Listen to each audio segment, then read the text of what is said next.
Spectre atomique, exercice numéro 1, partie 1.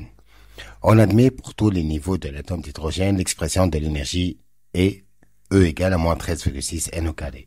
N entier supérieur ou égal à 1 et E exprimé en électronvolts. Premièrement, peut-on dire que le spectre d'émission de l'atome d'hydrogène est contenu? Petit 2. Donner les énergies d'excitation minimale E de l'atome d'hydrogène du niveau fondamental au niveau N, avec N appartient 2, 3, 4, 5. Troisièmement, l'atome d'hydrogène étant dans son état fondamental, on lui envoie l'énergie E transportée par un photon. Faire un bilan énergétique pour toutes les valeurs suivantes de E, 10 électronvolts, 10,5 électronvolts, 12,75 électronvolts et 15 électronvolts. Représenter sur le diagramme des niveaux d'énergie de l'atome pour chaque cas les absorptions possibles.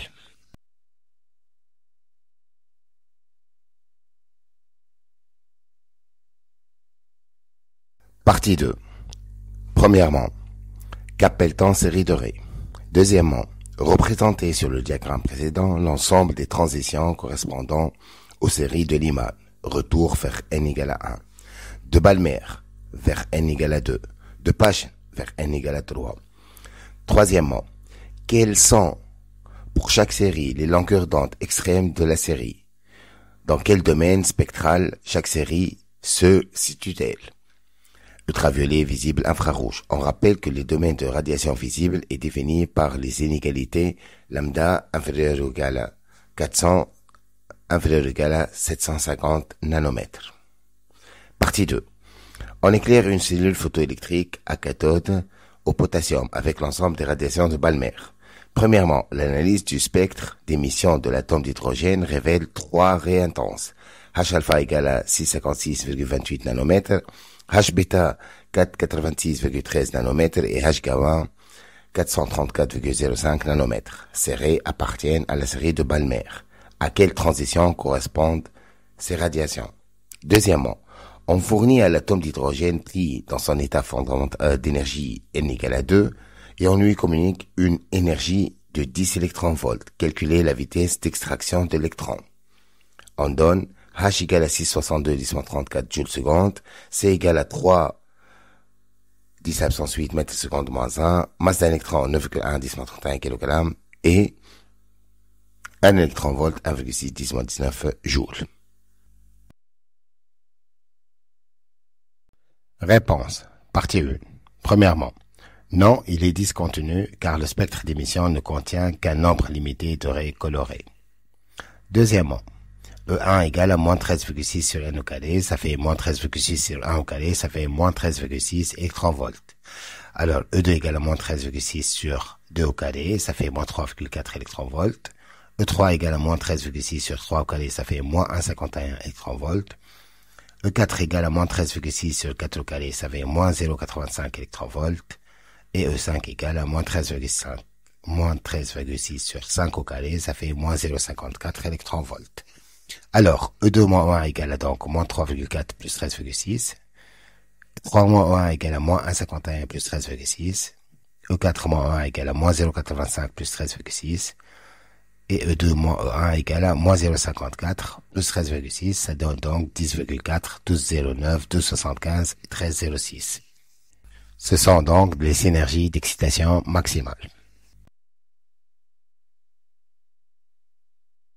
Troisièmement, alors 10 électronvolts.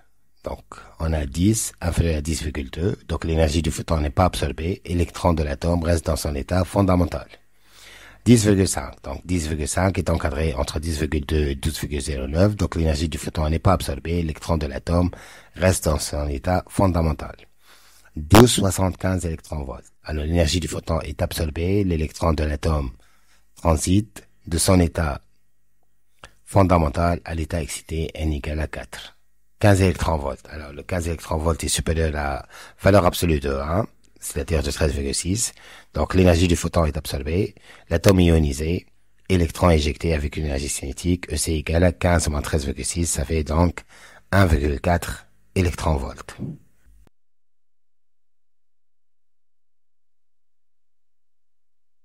Je représentais donc le diagramme de l'énergie, de l'état fondamental et de l'état ionisé. Donc on a deux énergies absorbées, celle de 275 et celle de 15 électronvolts. Donc 275 correspond à la transition, à l'absorption du niveau 1 vers le niveau 4 et 15 électronvolts, donc du niveau fondamental n égale à 1 à l'état ionisé. Et j'ai représenté donc l'absorption du photon.